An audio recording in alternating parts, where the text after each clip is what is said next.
ಸ್ನೇಹಿತರೆ, ನಾವು ಈ ದಿನ ಜೂನ್ 25 ಮತ್ತು 26ರ ಪ್ರಚಲಿತ ವಿದ್ಯಮಾನಗಳ ಮಾಹಿತಿಯನ್ನು ತಿಳಿದುಕೊಳ್ಳೋಣ. ಈ ವಿಡಿಯೋದಲ್ಲಿ ಇಲ್ಲಿ ಪಟ್ಟಿ ಮಾಡಲಾಗಿರುವ ಎಲ್ಲ ವಿಷಯಗಳ ಮಾಹಿತಿಯನ್ನು ತಿಳಿದುಕೊಳ್ಳೋಣ. ಈ ವಿಷಯಗಳು ಮುಂಬರುವ ಸ್ಪರ್ಧಾತ್ಮಕ ಪರೀಕ್ಷೆಗಳಿಗೆ ಅತಿ ಉಪಯುಕ್ತವಾಗಲಿವೆ. ಆದ ಕಾರಣ ವಿಡಿಯೋವನ್ನು ಕೊನೆವರೆಗೂ ವೀಕ್ಷಿಸಿ. ಮೊದಲನೇ ಮಾಹಿತಿ, ನೇತ್ರ ವಾಯುಗಾಮಿ ಮುನ್ನೆಚ್ಚರಿಕೆ ಮತ್ತು ನಿಯಂತ್ರಣ ವ್ಯವಸ್ಥೆ. ಭಾರತದ ಆಕಾಶ ರಕ್ಷಣೆಗೆ ಮತ್ತೊಂದು ದೊಡ್ಡ ಶಕ್ತಿ ಸೇರ್ಪಡೆಯಾಗಿದೆ. ಶತ್ರುಗಳ ಚಲನವಲನವನ್ನು ಸಾವಿರಾರು ಅಡಿ ಎತ್ತರದಿಂದಲೇ ಪತ್ತೆ ಹಚ್ಚುವ ಭಾರತದ ಆಕಾಶದ ಕಣ್ಣು ನೇತ್ರ ವಾಯುಗಾಮಿ ಮುನ್ನೆಚ್ಚರಿಕೆ ಮತ್ತು ನಿಯಂತ್ರಣ ವ್ಯವಸ್ಥೆ ಇದೀಗ ಇನ್ನಷ್ಟು ಬಲಿಷ್ಠವಾಗಿದೆ. ಇತ್ತೀಚೆಗೆ ರಕ್ಷಣಾ ಸಂಶೋಧನೆ ಮತ್ತು ಅಭಿವೃದ್ಧಿ ಸಂಸ್ಥೆ DRDO ಸ್ಥಳೀಯವಾಗಿ ಅಭಿವೃದ್ಧಿಪಡಿಸಿದ ನೇತ್ರ AEW&C ವ್ಯವಸ್ಥೆಯ ಅಂತಿಮ ಕಾರ್ಯಾಚರಣೆಯ ಅನುಮತಿ FOC ಪ್ರಮಾಣ ಪತ್ರವನ್ನು ಭಾರತೀಯ ವಾಯುಪಡೆಗೆ ಹಸ್ತಾಂತರಿಸಿದೆ.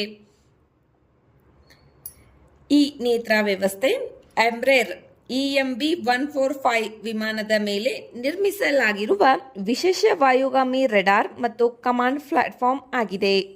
ಇದು ಆಕಾಶದಲ್ಲೇ ಹಾರುತ್ತಾ ಶತ್ರು ವಿಮಾನಗಳು, ಕ್ಷಿಪಣಿಗಳು ಮತ್ತು ಇತರ ವೈಮಾನಿಕ ಚಟುವಟಿಕೆಗಳನ್ನು ಪತ್ತೆ ಹಚ್ಚಿ ಭಾರತೀಯ ವಾಯುಪಡೆಗೆ ತಕ್ಷಣದ ಮಾಹಿತಿ ನೀಡುವ ಸಾಮರ್ಥ್ಯವನ್ನು ಹೊಂದಿದೆ.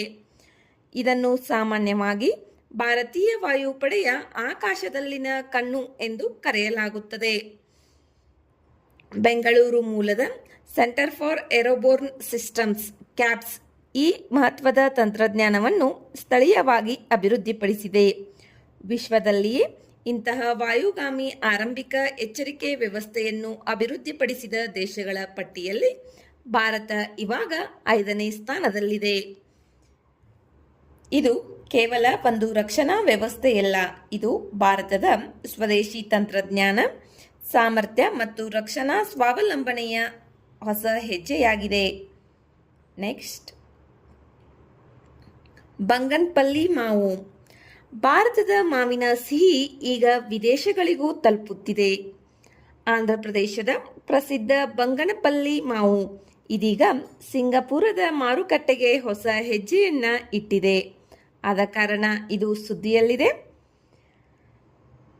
ಇತ್ತೀಚೆಗೆ ವಾಣಿಜ್ಯ ಮತ್ತು ಕೈಗಾರಿಕಾ ಸಚಿವಾಲಯದ ಅಧೀನದಲ್ಲಿರುವ ಕೃಷಿ ಮತ್ತು ಸಂಸ್ಕರಿಸಿದ ಆಹಾರ ಉತ್ಪನ್ನಗಳ ರಫ್ತು ಅಭಿವೃದ್ಧಿ ಪ್ರಾಧಿಕಾರದಿಂದ ಸಿಂಗಪುರಕ್ಕೆ ಪ್ರೀಮಿಯಂ ಬಂಗನಪಲ್ಲಿ ಮಾವಿನ ಮೊದಲ ವಾಣಿಜ್ಯ ಸಮುದ್ರ ಸಾಗಣೆಗೆ ಸಹಾಯ ಮಾಡಿದೆ.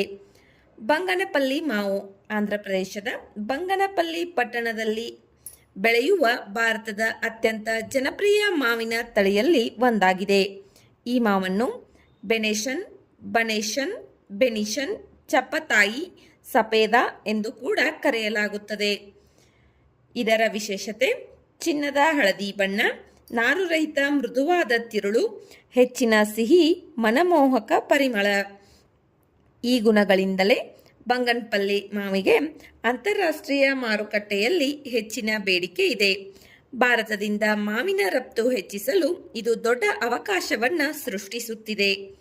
ಈ ಬಂಗನಪಲ್ಲಿ ಮಾವಿಗೆ 2017ರಲ್ಲಿ GI ಟ್ಯಾಗ್ ದೊರೆತಿದೆ.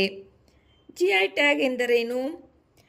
ಒಂದು ನಿರ್ದಿಷ್ಟ ಪ್ರದೇಶದಲ್ಲಿ ಉತ್ಪಾದನೆಯಾಗುವ ಅದರ ಗುಣಮಟ್ಟ ಮತ್ತು ಖ್ಯಾತಿಗೆ ಆ ಪ್ರದೇಶದ ವಿಶೇಷ ಸಂಬಂಧ ಇರುವ ಉತ್ಪನ್ನಗಳಿಗೆ ನೀಡುವ ಅಧಿಕೃತ ಗುರುತಾಗಿದೆ. ಭಾರತದಲ್ಲಿ GI ನೋಂದಣಿ ಮತ್ತು ರಕ್ಷಣೆಯನ್ನು ಭೌಗೋಳಿಕ ಸೂಚನೆಗಳ ಕಾಯ್ದೆ 1999ರ ಅಡಿಯಲ್ಲಿ ನೀಡಲಾಗುತ್ತದೆ. ಈ GI ಟ್ಯಾಗ್ ಸಾಮಾನ್ಯವಾಗಿ 10 ವರ್ಷಗಳ ಕಾಲ ಮಾನ್ಯವಾಗಿರುತ್ತದೆ. ನಂತರ ಅದನ್ನು ನಾವು ನವೀಕರಿಸಬಹುದು. ಬಂಗನಪಲ್ಲಿ ಮಾವು ಕೇವಲ ಒಂದು ಹಣ್ಣು ಮಾತ್ರವಲ್ಲ, ಇದು ಭಾರತದ ಕೃಷಿ ಪರಂಪರೆ, ರೈತರ ಪರಿಶ್ರಮ ಮತ್ತು ಜಾಗತಿಕ ಮಾರುಕಟ್ಟೆಯಲ್ಲಿ ಭಾರತದ ಗುರುತಿನ ಸಂಕೇತವಾಗಿದೆ. ನೆಕ್ಸ್ಟ್, ಲಾಚ್ ಸರೋವರ. ಜರ್ಮನಿಯ ಲಾಚ್ ಸರೋವರ ಜ್ವಾಲಾಮುಖಿಯ ಕೆಳಗೆ 1000ಕ್ಕೂ ಹೆಚ್ಚು ಸಣ್ಣ ಭೂಕಂಪಗಳು ದಾಖಲಾಗಿವೆ. ಈ ಭೂಕಂಪಗಳ ಅಧ್ಯಯನದಿಂದ ಭೂಮಿಯ ಆಳದಲ್ಲಿ ಓರೆಯಾದ ಜಲಾಶಯದಂತಹ ರಚನೆ ಇರುವ ಸುಳಿವು ವಿಜ್ಞಾನಿಗಳಿಗೆ ಸಿಕ್ಕಿದೆ. ಲೇಕ್ ಲಾಚ್ ಅನ್ನು ಲಾಚರ್ಸಿ ಎಂದು ಕೂಡ ಕರೆಯಲಾಗುತ್ತದೆ. ಇದು ಜರ್ಮನಿಯ ರೈನ್ಲ್ಯಾಂಡ್ ಪ್ಯಾಲಟಿನೇಟ್ ಪ್ರದೇಶದಲ್ಲಿರುವ ಜ್ವಾಲಾಮುಖಿ ಕ್ಯಾಲ್ಡೆರಾ ಸರೋವರವಾಗಿದೆ. ಸುಮಾರು 3.3 ಚದರ ಕಿಲೋಮೀಟರ್ ವಿಸ್ತೀರ್ಣ ಮತ್ತು 53 ಮೀಟರ್ ಆಳವಿರುವ ಇದು ಆ ಪ್ರದೇಶದ ಅತಿದೊಡ್ಡ ಸರೋವರಗಳಲ್ಲಿ ಒಂದಾಗಿದೆ. ಈ ಸರೋವರವು ಸುಮಾರು 13,000 ವರ್ಷಗಳ ಹಿಂದೆ ಸಂಭವಿಸಿದ ಭಾರೀ ಜ್ವಾಲಾಮುಖಿ ಸ್ಫೋಟದಿಂದ ರೂಪುಗೊಂಡಿತು. ಇದು ಐಫೆಲ್ ಜ್ವಾಲಾಮುಖಿ ಪ್ರದೇಶದ ಭಾಗವಾಗಿದೆ. ಸರೋವರದ ಪೂರ್ವ ಭಾಗದಲ್ಲಿ ಇಂದಿಗೂ ಜ್ವಾಲಾಮುಖಿ ಚಟುವಟಿಕೆಯ ಗುರುತುಗಳನ್ನು ಕಾಣಬಹುದು. ಇಲ್ಲಿ ನೀರಿನಿಂದ ಮೇಲಕ್ಕೆ ಬರುವ ಸಣ್ಣ ಗುಳ್ಳೆಗಳು ಕಾಣಿಸುತ್ತವೆ. ಇವುಗಳನ್ನು ಮೊಪೆಟ್ಗಳು ಎಂದು ಕರೆಯಲಾಗುತ್ತದೆ. ಇವು ಮುಖ್ಯವಾಗಿ ಕಾರ್ಬನ್ ಡೈಆಕ್ಸೈಡ್ ಅನಿಲವನ್ನು ಹೊರಸೂಸುತ್ತವೆ. ವಿಶೇಷವೆಂದರೆ ಈ ಸರೋವರಕ್ಕೆ ನೈಸರ್ಗಿಕ ನೀರು ಹೊರಹರಿವು ಇಲ್ಲ. ಆದರೆ 1170ಕ್ಕೂ ಮೊದಲು ನಿರ್ಮಿಸಲಾದ ಸುರಂಗದ ಮೂಲಕ ಇದನ್ನು ನಿಯಂತ್ರಿಸಲಾಗುತ್ತದೆ. ನೆಕ್ಸ್ಟ್, ಹೆಲಿನಾ ಕ್ಷಿಪಣಿ. ಇದು ಭಾರತದ ರಕ್ಷಣಾ ಕ್ಷೇತ್ರದ ಸುದ್ದಿಯಾಗಿದೆ. ಭಾರತದ ಸರ್ಕಾರಿ ಸ್ವಾಮ್ಯದ ಭಾರತ್ ಡೈನಾಮಿಕ್ಸ್ ಲಿಮಿಟೆಡ್ ಹೆಲಿಕಾಪ್ಟರ್ನಿಂದ ಉಡಾಯಿಸಬಹುದಾದ ಹೆಲಿನಾ ಕ್ಷಿಪಣಿಗಳ ಲಾಂಚರ್ಗಳನ್ನು ಪೂರೈಸಲು ದೊಡ್ಡ ಒಪ್ಪಂದವನ್ನು ಪಡೆದುಕೊಂಡಿದೆ. ಈ ಒಪ್ಪಂದದ ಮೌಲ್ಯ ಸುಮಾರು 1,109.37 ಕೋಟಿ ರೂಪಾಯಿಗಳಾಗಿವೆ. ಹೆಲಿನಾ ಎಂದರೆ ಹೆಲಿಕಾಪ್ಟರ್ ಲಾಂಚ್ಡ್ NAG. ಇದು ಭಾರತದ ಸ್ವದೇಶಿ ಅಭಿವೃದ್ಧಿಪಡಿಸಿದ 3ನೇ ತಲೆಮಾರಿನ ಫೈರ್ ಆ್ಯಂಡ್ ಫರ್ಗೆಟ್ ಟ್ಯಾಂಕ್ ವಿರೋಧಿ ಮಾರ್ಗದರ್ಶಿ ಕ್ಷಿಪಣಿ. ಅಂದರೆ ಕ್ಷಿಪಣಿ ಗುರಿಯನ್ನು ಗುರುತಿಸಿದ ನಂತರ ಉಡಾವಣೆಯಾದ ಬಳಿಕ ಸ್ವಯಂಚಾಲಿತವಾಗಿ ಗುರಿಯನ್ನು ಹಿಂಬಾಲಿಸಿ ನಾಶಪಡಿಸುತ್ತದೆ. ಇದು ಪ್ರಸಿದ್ಧ ನಾಗಾ ಟ್ಯಾಂಕ್ ವಿರೋಧಿ ಕ್ಷಿಪಣಿಯ ಹೆಲಿಕಾಪ್ಟರ್ ಆಧಾರಿತ ಆವೃತ್ತಿಯಾಗಿದೆ. ಇದನ್ನು ರಕ್ಷಣಾ ಸಂಶೋಧನೆ ಮತ್ತು ಅಭಿವೃದ್ಧಿ ಸಂಸ್ಥೆ DRDO ಸ್ಥಳೀಯವಾಗಿ ಅಭಿವೃದ್ಧಿಪಡಿಸಿದೆ. ವಾಯುಪಡೆಯ ಆವೃತ್ತಿಯನ್ನು ಧ್ರುವಸ್ತ್ರ ಎಂದು ಕರೆಯಲಾಗುತ್ತದೆ. ಇದರ ಜೊತೆಗೆ ಭೂಸೇನೆಯ ಬಳಕೆಗಾಗಿ ATGM ಆವೃತ್ತಿಯು ಅಭಿವೃದ್ಧಿಪಡಿಸಲಾಗಿದೆ. ನೆಕ್ಸ್ಟ್, ನಾರ್ಕೋ ಸಮನ್ವಯ ಕೇಂದ್ರ. ಮಾದಕ ವಸ್ತುಗಳ ಪಿಡುಗುಗಳನ್ನು ಎದುರಿಸಲು ಕೇಂದ್ರ ಸರ್ಕಾರ ಮತ್ತು ರಾಜ್ಯಗಳ ನಡುವೆ ಉತ್ತಮ ಸಮನ್ವಯ ಸಾಧಿಸುವ ಉದ್ದೇಶದಿಂದ 2016ರಲ್ಲಿ NCORD ವ್ಯವಸ್ಥೆಯನ್ನು ಸ್ಥಾಪಿಸಲಾಯಿತು. ಇತ್ತೀಚೆಗೆ ನವದೆಹಲಿಯಲ್ಲಿ ನಡೆಯಲಿರುವ NCORDನ 10ನೇ ಅತ್ಯುನ್ನತ ಮಟ್ಟದ ಸಭೆಗೆ ಕೇಂದ್ರ ಗೃಹ ಸಚಿವರು ಅಧ್ಯಕ್ಷತೆ ವಹಿಸಲಿದ್ದಾರೆ. 2019ರಲ್ಲಿ ಈ ವ್ಯವಸ್ಥೆಯನ್ನು 4 ಹಂತದ ರಚನೆಯ ಮೂಲಕ ಮತ್ತಷ್ಟು ಬಲಪಡಿಸಲಾಗಿದೆ. ರಾಜ್ಯ ಸರ್ಕಾರಗಳು, ಕೇಂದ್ರ ಸರ್ಕಾರಗಳು, ಕೇಂದ್ರ ಗೃಹ ಸಚಿವಾಲಯ ಮತ್ತು ವಿವಿಧ ಮಾದಕ ವಸ್ತು ನಿಯಂತ್ರಣ ಸಂಸ್ಥೆಗಳ ನಡುವೆ ಉತ್ತಮ ಸಹಕಾರ, ಮಾಹಿತಿ ವಿನಿಮಯ ಮತ್ತು ಗುಪ್ತಚರ ಹಂಚಿಕೆಯನ್ನು ಹೆಚ್ಚಿಸುವುದು ಇದರ ಪ್ರಮುಖ ಉದ್ದೇಶವಾಗಿದೆ. ಮಾದಕ ವಸ್ತು ಜಾಲವನ್ನು ತಡೆಯಲು ಎಲ್ಲ ಸಂಸ್ಥೆಗಳು ಒಂದೇ ವೇದಿಕೆಗೆ ತರುವ ವ್ಯವಸ್ಥೆಯೇ ನಾರ್ಕೋ ಸಮನ್ವಯ ಕೇಂದ್ರ. ನೆಕ್ಸ್ಟ್, ಸೆನ್ನಾ ಸ್ಟೆಕ್ಟಾಬಿಲಿಸ್. ಕರ್ನಾಟಕದ ಅರಣ್ಯಕ್ಕೆ ಸಂಬಂಧಿಸಿದ ಮಾಹಿತಿಯಾಗಿದೆ.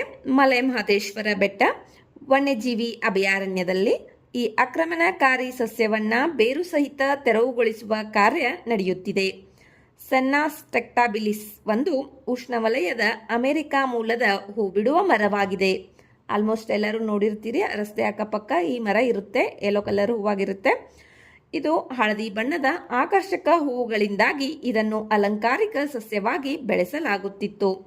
ಆದರೆ ಇದರ ವೇಗವಾದ ಬೆಳವಣಿಗೆ ಮತ್ತು ಹೊಂದಿಕೊಳ್ಳುವ ಸಾಮರ್ಥ್ಯದಿಂದಾಗಿ ಕೆಲವು ಪ್ರದೇಶಗಳಲ್ಲಿ ಇದು ಆಕ್ರಮಣಕಾರಿ ಸಸ್ಯವಾಗಿ ಮಾರ್ಪಟ್ಟಿದೆ. ಇದು ಸ್ಥಳೀಯ ಸಸ್ಯಗಳ ಬೆಳವಣಿಗೆಗೆ ಅಡ್ಡಿಯಾಗುತ್ತದೆ ಮತ್ತು ವನ್ಯಜೀವಿಗಳಿಗೆ ಅಗತ್ಯವಾದ ಆಹಾರದ ಲಭ್ಯತೆಯ ಮೇಲೆ ಪರಿಣಾಮ ಬೀರುತ್ತದೆ. ಆದ್ದರಿಂದ ತೆರವುಗೊಳಿಸಿದ ಪ್ರದೇಶಗಳಲ್ಲಿ ಹುಲ್ಲು ಮತ್ತು ಇತರ ಸ್ಥಳೀಯ ಸಸ್ಯಗಳನ್ನು ಬೆಳೆಸಿ ಪ್ರಾಣಿಗಳಿಗೆ ಮೇವು ಲಭ್ಯವಾಗುವಂತೆ ಮಾಡಲಾಗುತ್ತದೆ. ಮಲೆ ಮಹದೇಶ್ವರ ಬೆಟ್ಟ ಪ್ರದೇಶವು ಆನೆಗಳು, ಭಾರತೀಯ ಕಾಡೆಮ್ಮೆ, ಚಿರತೆ, ಕಾಡುನಾಯಿ, ಸಾಂಬಾರ, ಚುಕ್ಕೆ ಜಿಂಕೆ ಸೇರಿದಂತೆ ಅನೇಕ ಜೀವಿಗಳಿಗೆ ಆಶ್ರಯವಾಗಿದೆ. ಇದು ಹುಲಿಗಳ ಆವಾಸ ಸ್ಥಾನದಲ್ಲಿಯೂ ಪ್ರಮುಖವಾಗಿದೆ. ಮಲೆ ಮಹದೇಶ್ವರ ಬೆಟ್ಟ, ಇದು ಕರ್ನಾಟಕಕ್ಕೆ ಸಂಬಂಧಪಟ್ಟಂತಹ ಮಾಹಿತಿಯಾಗಿದೆ. ಈ ಬೆಟ್ಟದಲ್ಲಿ ಶಿವನಿಗೆ ಅರ್ಪಿತವಾದ ದೇವಸ್ಥಾನವಿದೆ. ನೆಕ್ಸ್ಟ್, ಕಿರು ಜಲವಿದ್ಯುತ್ ಯೋಜನೆ. ಜಮ್ಮು ಕಾಶ್ಮೀರದ ಕಿಶ್ತ್ವಾರ ಜಿಲ್ಲೆಯ ಚಿನಾಬ್ ನದಿಯ ಮೇಲೆ ನಿರ್ಮಾಣವಾಗುತ್ತಿರುವ ಕಿರು ಜಲವಿದ್ಯುತ್ ಯೋಜನೆ ಈಗ ಅಂತಿಮ ಹಂತ ತಲುಪಿದೆ. ಈ ಯೋಜನೆಯ ಸುಮಾರು 83% ಹೆಚ್ಚು ಕಾಮಗಾರಿ ಪೂರ್ಣಗೊಂಡಿದ್ದು 624 ಮೆಗಾವ್ಯಾಟ್ ಸಾಮರ್ಥ್ಯದ ರನ್ ಆಫ್ ದಿ ರಿವರ್ ಜಲವಿದ್ಯುತ್ ಯೋಜನೆ ಇದಾಗಿದೆ. ಈ ಯೋಜನೆಯ ಭಾಗವಾಗಿ 135 ಮೀಟರ್ ಎತ್ತರದ ಕಾಂಕ್ರೀಟ್ ಗುರುತ್ವಾಕರ್ಷಣೆಯ ಆಣೆಕಟ್ಟು ಮತ್ತು ಭೂಗತ ವಿದ್ಯುತ್ ಕೇಂದ್ರ ನಿರ್ಮಿಸಲಾಗುತ್ತಿದೆ. ಇದು 4 ಫ್ರಾನ್ಸಿಸ್ ಟರ್ಬೈನ್ಗಳನ್ನು ಅಳವಡಿಸಲಾಗುತ್ತಿದ್ದು ಪ್ರತಿಯೊಂದರ ಸಾಮರ್ಥ್ಯ 156 ಮೆಗಾವ್ಯಾಟ್ ಆಗಿದೆ. ಈ ಯೋಜನೆ ಪೂರ್ಣಗೊಂಡ ನಂತರ ಜಮ್ಮು ಕಾಶ್ಮೀರದ ವಿದ್ಯುತ್ ಉತ್ಪಾದನಾ ಸಾಮರ್ಥ್ಯಕ್ಕೆ ದೊಡ್ಡ ಉತ್ತೇಜನ ಸಿಗಲಿದೆ. Next, golden langur. ಇದು ಒಂದು ಹಳೆಯ ಪ್ರಪಂಚದ ಕೋತಿ ಜಾತಿಯಾಗಿದೆ. ಇತ್ತೀಚೆಗೆ ವನ್ಯಜೀವಿ ಕಳ್ಳಸಾಗಣೆದಾರರಿಂದ ರಕ್ಷಿಸಲ್ಪಟ್ಟ 7 ಅಳಿವಿನಂಚಿನಲ್ಲಿರುವ ಗೋಲ್ಡನ್ ಲಂಗೂರ್ಗಳನ್ನು ಸಿಕ್ನಾಜ್ಲಾವ್ ರಾಷ್ಟ್ರೀಯ ಉದ್ಯಾನವನದಲ್ಲಿ ಮತ್ತೆ ಕಾಡಿಗೆ ಬಿಡಲಾಗಿದೆ. ಗೋಲ್ಡನ್ ಲಂಗೂರ್ಗಳ ವಿಶೇಷತೆ ಏನು ಗೊತ್ತಾ? ಇವುಗಳನ್ನು ದೇಹವು ಆವರಿಸಿರುವ ಹೊಳೆಯುವ ಚಿನ್ನದ ಬಣ್ಣದ ತುಪ್ಪಳವೇ ಇವುಗಳಿಗೆ ವಿಶೇಷ ಗುರುತನ್ನು ನೀಡುತ್ತದೆ. ಈ ಅಪರೂಪದ ಜೀವಿಗಳು ಮುಖ್ಯವಾಗಿ ಪಶ್ಚಿಮ ಅಸ್ಸಾಂ ಮತ್ತು ದಕ್ಷಿಣ ಭೂತಾನ್ನ ತಪ್ಪಲಿನ ಕಿರಿದಾದ ಭೌಗೋಳಿಕ ಪ್ರದೇಶದಲ್ಲಿ ಮಾತ್ರ ಕಂಡುಬರುತ್ತವೆ. ಗೋಲ್ಡನ್ ಲಂಗೂರ್. ನೆಕ್ಸ್ಟ್, ಕ್ಯಾಸ್ಪಿಯನ್ ಸಮುದ್ರ, ವಿಶ್ವದ ಅತಿದೊಡ್ಡ ಒಳನಾಡು ಜಲಮೂಲ. ಹೊಸ ಮಾಹಿತಿಗಳ ಪ್ರಕಾರ 1990ರ ದಶಕದ ಮಧ್ಯಭಾಗದಿಂದ ಕ್ಯಾಸ್ಪಿಯನ್ ಸಮುದ್ರವು ಸುಮಾರು 24,000 ಚದರ್ ಕಿಲೋಮೀಟರ್ ಮೇಲ್ಮೈ ಪ್ರದೇಶವನ್ನು ಕಳೆದುಕೊಂಡಿದೆ ಮತ್ತು ನೀರಿನ ಮಟ್ಟ ಸುಮಾರು 2 ಮೀಟರ್ಗಳಷ್ಟು ಕುಸಿದಿದೆ. ಏಷ್ಯಾ ಮತ್ತು ಯುರೋಪ್ ನಡುವಿನ ಈ ಸಮುದ್ರವು ಎಲ್ಲ ಕಡೆ ಭೂಮಿಯಿಂದ ಸುತ್ತುವರೆದಿದೆ. ಇದು ರಷ್ಯಾ, ಅಜರ್ಬೈಜಾನ್, ಕಜಕಿಸ್ತಾನ್, ತುರ್ಕ್ಮೆನಿಸ್ತಾನ್ ಮತ್ತು ಇರಾನ್ ದೇಶಗಳಿಂದ ಸುತ್ತುವರೆದಿದೆ. ಇದರ ಮತ್ತೊಂದು ವಿಶೇಷತೆ ಎಂದರೆ ಉತ್ತರ ಭಾಗದಲ್ಲಿ ಬಹುತೇಕ ನೀರು ತಾಜಾ ಸ್ವರೂಪದಲ್ಲಿದ್ದರೆ ದಕ್ಷಿಣ ಭಾಗದಲ್ಲಿ ಹೆಚ್ಚು ಉಪ್ಪಿನಾಂಶದಲ್ಲಿದೆ. ನೆಕ್ಸ್ಟ್, ಸಿಸ್ತಾನ್ ಮರಳು ಬೋವಾ. ಇದು ಮರುಭೂಮಿಯಲ್ಲಿ ಆವಿಷ್ಕಾರವಾಗಿದೆ. ಭಾರತದಲ್ಲಿ ಮೊದಲ ಬಾರಿಗೆ ಸಿಸ್ತಾನ್ ಸ್ಯಾಂಡ್ ಬೋವಾ ಎಂಬ ಅಪರೂಪದ ಹಾವಿನ ದಾಖಲೆಯನ್ನ ಮಾಡಲಾಗಿದೆ. ಈ ಹಾವನ್ನು ರಾಜಸ್ಥಾನದ ಉತ್ತರ ಥಾರ್ ಮರುಭೂಮಿಯಲ್ಲಿ ಪತ್ತೆ ಹಚ್ಚಲಾಗಿದೆ. ವಿಶೇಷವೆಂದರೆ ಈ ಜಾತಿಯನ್ನ 2020ರಲ್ಲಿ ಮಾತ್ರ ವೈಜ್ಞಾನಿಕವಾಗಿ ವಿವರಿಸಲಾಗಿತ್ತು. ಇದರ ವೈಜ್ಞಾನಿಕ ಹೆಸರು ಎರಿಕ್ಸ್ ಸಿಸ್ಟಾನೆನ್ಸಿಸ್. ಭಾರತದಲ್ಲಿ ಈಗ ಒಟ್ಟು 4 ಮರಳು ಬೋವಾ ಜಾತಿಗಳು ಕಂಡುಬಂದಿವೆ. ಕೆಂಪು ಮರಳು ಬೋವಾ, ರೋಸ್ಕೇಲ್ಡ್ ಮರಳು ಬೋವಾ, ವೈಟೆಕರ್ಸ್ ಬೋವಾ, ಸಿಸ್ತಾನ ಮರಳು ಬೋವಾ.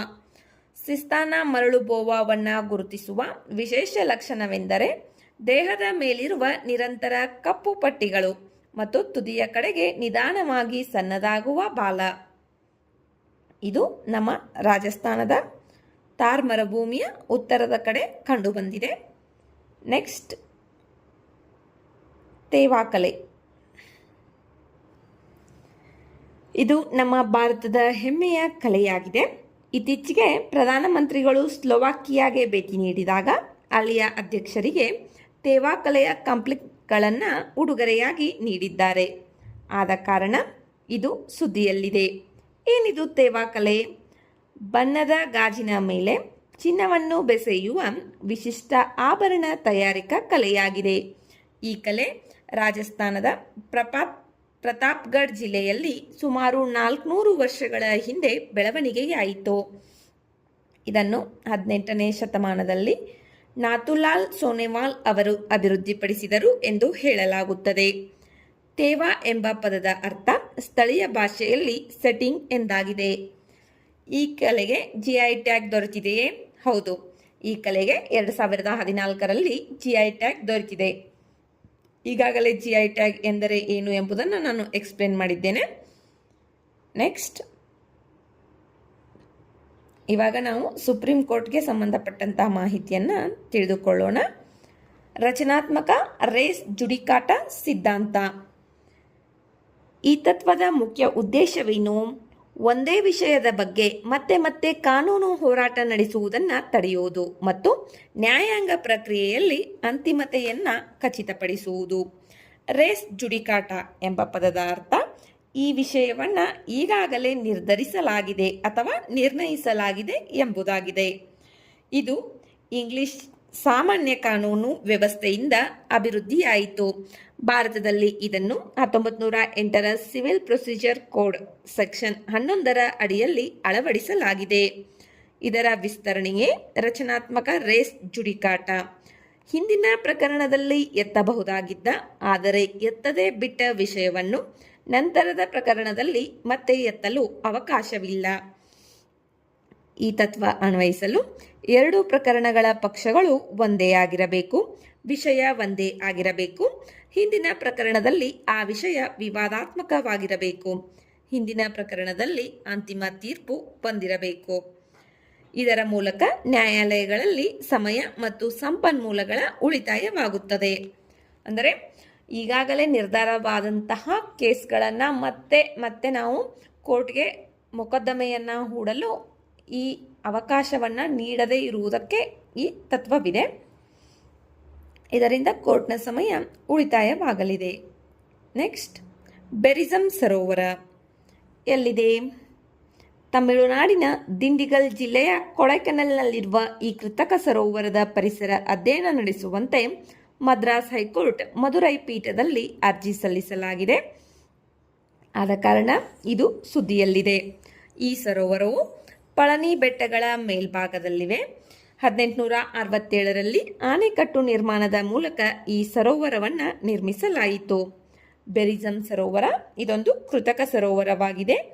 ಕುಡಿಯುವ ನೀರಿನ ಪ್ರಮುಖ ಮೂಲವಾಗಿದೆ. ಜೀವವೈವಿಧ್ಯದ ಪ್ರಮುಖ ಕೇಂದ್ರವಾಗಿದೆ. ಇಲ್ಲಿ ಸರ್ಪಹದ್ದು, ಗುಲಾಬಿ ಪಿಂಚ್, ನೀಲಗಿರಿ, ಲಂಗೂರ, ಆನೆ, ಕಾಡೆಮ್ಮೆ, ಜಿಂಕೆಗಳಂತಹ ಜೀವಿಗಳನ್ನು ಕಾಣಬಹುದು. ಈ ಪ್ರದೇಶವನ್ನು ಹುಲಿ ಮೀಸಲು ಪ್ರದೇಶವಾಗಿ ಘೋಷಿಸುವ ಕುರಿತು ಚರ್ಚೆಯು ನಡೆಯುತ್ತಿದೆ. ನೆಕ್ಸ್ಟ್, ಮಹರ್ಷಿ ಸುಶ್ರುತ. ಭಾರತದ ವೈದ್ಯಕೀಯ ಇತಿಹಾಸದ ಮಹಾನ್ ವ್ಯಕ್ತಿ. ಇವರನ್ನು ಶಸ್ತ್ರಚಿಕಿತ್ಸೆಯ ಪಿತಾಮಹ ಎಂದು ಕರೆಯಲಾಗುತ್ತದೆ. ಇತ್ತೀಚೆಗೆ ಯುನೈಟೆಡ್ ಕಿಂಗ್ಡಮ್ನ ಎಡಿನ್ಬರ್ಗನ್ ರಾಯಲ್ ಕಾಲೇಜ್ ಆಫ್ ಸರ್ಜನ್ಸ್ನಲ್ಲಿ ಇವರ ಕಂಚಿನ ಪ್ರತಿಮೆಯನ್ನು ಅನಾವರಣಗೊಳಿಸಲಾಗಿದೆ. ಆದ ಕಾರಣ ಇವರು ಸುದ್ದಿಯಲ್ಲಿದ್ದಾರೆ.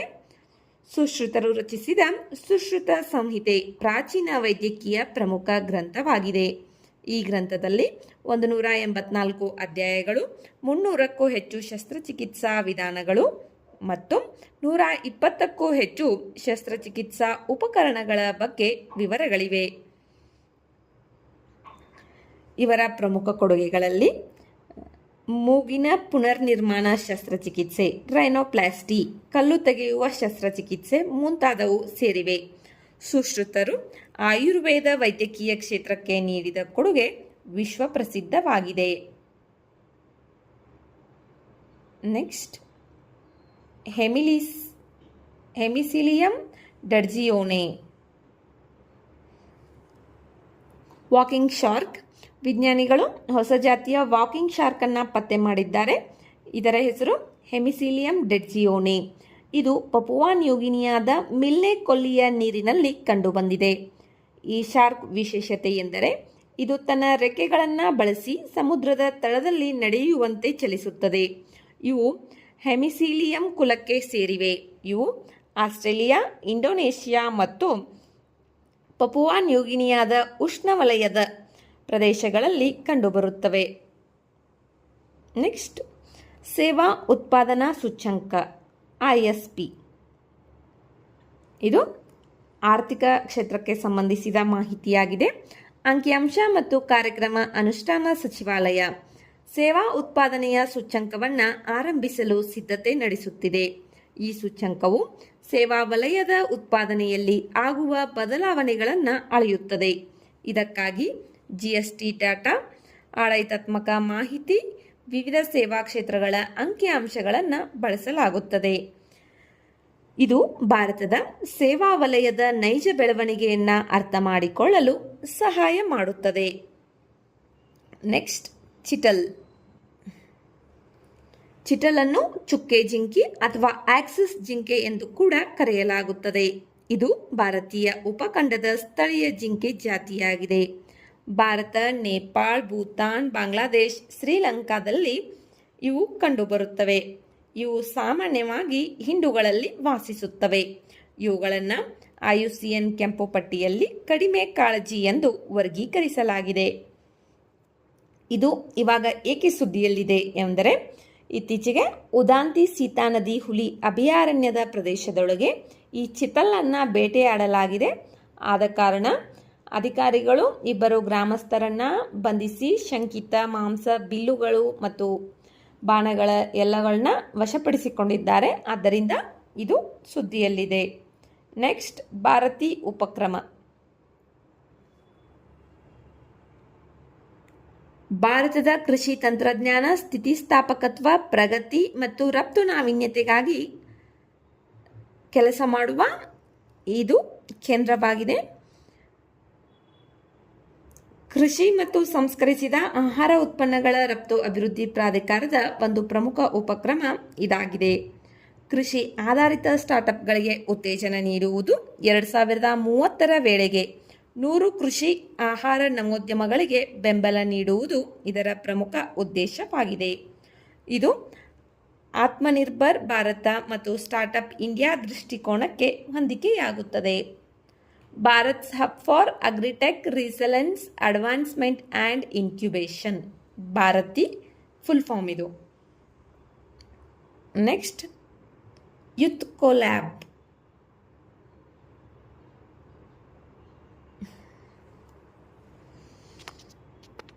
ದೇಶದ 6 ಯುವ ನೇತೃತ್ವದ ಸ್ಟಾರ್ಟ್ಅಪ್ಗಳು ಯೂತ್ ಕೊಲ್ಯಾಬ್ ರಾಷ್ಟ್ರೀಯ ಇನ್ನೋವೇಷನ್ ಚಾಲೆಂಜ್ 2026ರಲ್ಲಿ ವಿಜೇತವಾಗಿವೆ. ಇದು 8ನೇ ಆವೃತ್ತಿಯಾಗಿದೆ.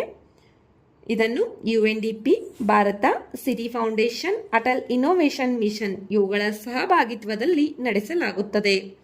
ಇದನ್ನು ಯಾವಾಗ ಆರಂಭಿಸಲಾಯಿತು? ಇದನ್ನು ಭಾರತದಲ್ಲಿ 2019ರಲ್ಲಿ ಆರಂಭಿಸಲಾಯಿತು.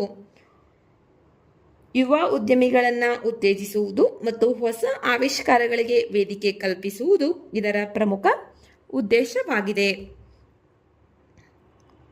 ವಿಡಿಯೋದಲ್ಲಿರುವ ಮಾಹಿತಿ ಉಪಯುಕ್ತವೆನಿಸಿದರೆ ವಿಡಿಯೋಗೆ ಲೈಕ್ ಮಾಡಿ, ನಿಮ್ಮ ಅನಿಸಿಕೆ ಅಭಿಪ್ರಾಯಗಳನ್ನು ಕಮೆಂಟ್ ಮಾಡಿ, ನಿಮ್ಮ ಸ್ನೇಹಿತರೊಂದಿಗೆ ವಿಡಿಯೋಗಳನ್ನು ಶೇರ್ ಮಾಡಿ ಹಾಗೂ ನಮ್ಮ ಚಾನಲ್ಗೆ ಸಬ್ಸ್ಕ್ರೈಬ್ ಮಾಡಿಕೊಳ್ಳಿ.